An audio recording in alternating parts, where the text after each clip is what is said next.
अस्सलाम वालेकुम दोस्तों, आज मैं आपके लिए एक ऐसी रेसिपी लाई हूँ जिसे आप रोज़ाना बनाने पर मजबूर हो जाएंगे। आज से पहले आपने कभी भी इस तरह की चटनी नहीं खाई होगी।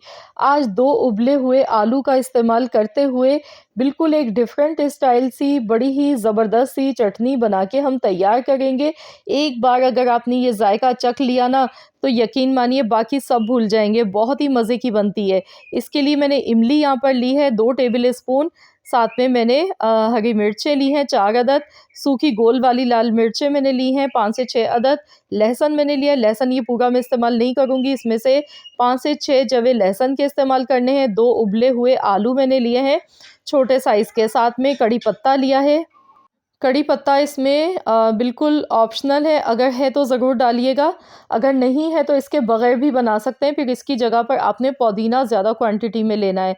आधी गड्डी मैंने हरा धनिया लिया, इसके साथ मैंने थोड़े से पुदीने के पत्ते ले लिए हैं। बाकी चीज़ें मैं आपको बताती रहूँगी हाथ के हाथ के मज़ीद और चीज़ें हमने क्या डालनी है इस रेसिपी में। तो चलिए रेसिपी शुरू करते हैं। इसके लिए सबसे पहले मैंने इमली भिगो कर रख दी है। इमली को हमने 10 मिनट के लिए भिगो कर रख देना है। इसका हमने सिर्फ़ इसका जो पानी होगा, पल्प होगा वही यूज़ करना है, इसके बीज अलहदा कर लेने हैं। इसके बाद यहाँ पर कड़ी पत्ता मैंने पहले अच्छी तरह से वॉश कर लिया था, इसके पत्ते ले लेंगे, इससे बहुत ही अच्छी खुशबू आती है। दूसरा ये हेल्थ के लिए भी बहुत ही ज़्यादा फ़ायदेमंद होते हैं। इसको खाने से एक तो शुगर कंट्रोल रहती है, जिन लोगों को शुगर का मसला है या फिर ब्लड प्रेशर हाई रहता है, उनके लिए भी ये बहुत ही ज़्यादा फ़ायदेमंद होते हैं। तो इसके ढेर सारे फ़ायदे होते हैं, ज़रूर इस्तेमाल करना चाहिए कड़ी पत्ते का। इसके बाद पुदीने के पत्ते लेंगे, पुदीने की खुशबू भी बहुत अच्छी लगती है इसमें, लेकिन पुदीने की जो खुशबू है वो बहुत ही ज़्यादा तेज़ होती है, तो इसलिए मैं बहुत थोड़ा-सा पुदीना इसमें डाल गई हूँ, ताकि सारी चीज़ों का फ्लेवर अच्छा-सा आना चाहिए। इसके बाद मैंने हरा धनिया लिया है, हरा धनिया इस तरह से रफली सा काट लेंगे। तो धनिया आपने आधी गड्डी लेनी है, हरा धनिया ज़्यादा इस्तेमाल करना है और कड़ी पत्ता। इसके बाद मैंने 2 उबले हुए आलू लिए, आलू छोटे साइज़ के आप देख सकते हैं। तो यहाँ पर आलू को भी इस तरह से रफली सा आपने काट लेना है। आलू को आपने बॉयल करके लेना है। इसके बाद अब इसमें जाएँगे लहसुन के जवे, 5 से 6 अदद लहसुन के जवे इसमें ऐड कर दिए। आप चाहें तो 1 इंच के बराबर अदरक का टुकड़ा भी इसमें डाल सकते हैं। हरी मिर्चें लिए मैंने 4 अदद। तो चलिए अब हम चटनी बनाना शुरू करते हैं। तो इसके लिए यहाँ पर मैंने मिक्सी का जार लिया है, इसमें मैं ये सारी चीज़ें पहले शामिल कर देती हूँ।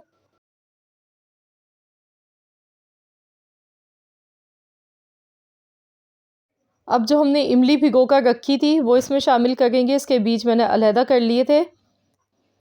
इससे बहुत ही अच्छा-सा फ्लेवर आएगा। साथ ही में सूखी लाल मिर्चें मैंने सिर्फ 2 इस्तेमाल की हैं, बाकी मैं तड़के में इस्तेमाल करूँगी। नमक इसमें डालेंगे हस्ब ज़रूरत। 1 टीस्पून ज़ीरा इसमें शामिल कर दें। काली मिर्च यहाँ पर लेंगे तकरीबन 10 से 15 दाने मैंने साबुत काली मिर्च के लिए हैं, ये इसमें शामिल कर देंगे। इससे बहुत ही बेहतरीन सा फ्लेवर आएगा। इसके साथ ही आधा टेबल स्पून भर के चाट मसाला पाउडर इसमें शामिल कर देंगे। यहाँ पर मैंने जो इमली का पल्प इस्तेमाल किया था उसमें काफ़ी पानी मौजूद था, इसलिए मैं पानी नहीं डाल रही हूँ। अगर आपको ज़रूरत लगे तो आप थोड़ा-सा इसमें पानी डाल के आप ये चटनी पीस सकते हैं। तो यहाँ पर देखिए इसकी थिकनेस चेक कीजिए, माशाल्लाह बहुत ही बेहतरीन सी ये चटनी पीस के तैयार हो चुकी है। तो चलिए अब हम इसे एक बाउल में निकाल लेते हैं।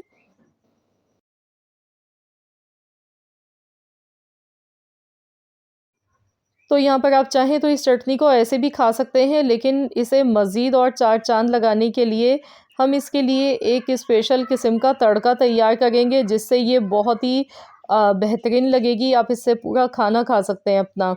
तो यहाँ पर मैंने तकरीबन 2 टेबल स्पून के करीब ऑयल लिया।